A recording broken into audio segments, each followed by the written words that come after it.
The man spent all his savings on a first-class ticket. He planned to conduct a business deal with a very wealthy man, but after they shook hands, the tycoon kept sanitizing his hand, and had his bodyguard hurriedly escort the man to the economy class section. The man, Mara, was furious. He insisted he had the right to stay in first class. However, he underestimated the power of capital. The tycoon simply whispered to the flight attendant, and the plane turned around. Mara was deeply humiliated. He was kicked off the plane, but the tycoon never dreamed that this poor man would become his most formidable rival. As Mara walked out of the airport, a mysterious white-haired man named Babu stopped him. Babu had overheard Mara's plan on the plane to start a low-cost airline. In India, 90% of people couldn't afford to fly, so a low-cost airline was a business opportunity. Babu brought Mara back to his company. After a risk assessment, the shareholders unanimously opposed the investment. Purchasing planes required huge capital, and might not get government approval. But Mara said, there's no need to buy planes, they could lease them from the US first. At that time, after the September 11th, Boeing had many unsold planes. They could lease them at half price. This once-in-a-lifetime opportunity wouldn't last long. The shareholders agreed, but the funds would take at least 6 months to arrive. Babu asked Mara to pay the deposit first, but Mara couldn't come up with $6 million.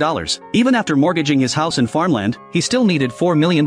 He had to borrow a high-interest loan from the village's richest man. When the richest man heard Mara wanted to buy a plane, he was shocked. Although he wanted to help, buying a plane seemed too risky. Mara had to agree to a 30% higher interest rate. Then the richest man agreed. But when Mara went to the aviation authority to apply for a license, the director was arrogant. He didn't even give Mara a chance to speak. Mara waited in the hall from sunrise to sunset. Finally, the director came. Mara greeted him hopefully, but the director made an excuse about reporting to his superior, and told Mara to come back next Monday. But when he arrived at the aviation authority on Monday, a staff member told him the director was on leave. This ignited hope was shattered in an instant. He sat in a crowded train station. His enthusiasm gradually solidified into depression. Since the path to success was blocked, he decided to carve his own path. He found a former classmate who worked at a newspaper, and poured out his idea, begging to be introduced to the Prime Minister. However, the Prime Minister's office was heavily guarded. Mara had to disguise himself as a journalist to get in, but the bodyguards weren't fooled. They stopped him at the last barrier, just one step away from the Prime Minister. Mara shouted his idea into the room. The concept of a low-cost airline caught the Prime Minister's attention. He allowed Mara a 2-minute meeting. Currently, India's poor lacked convenient travel options. Mara's proposed airline could solve this, but the Prime Minister was puzzled. Why would a poor boy start an airline?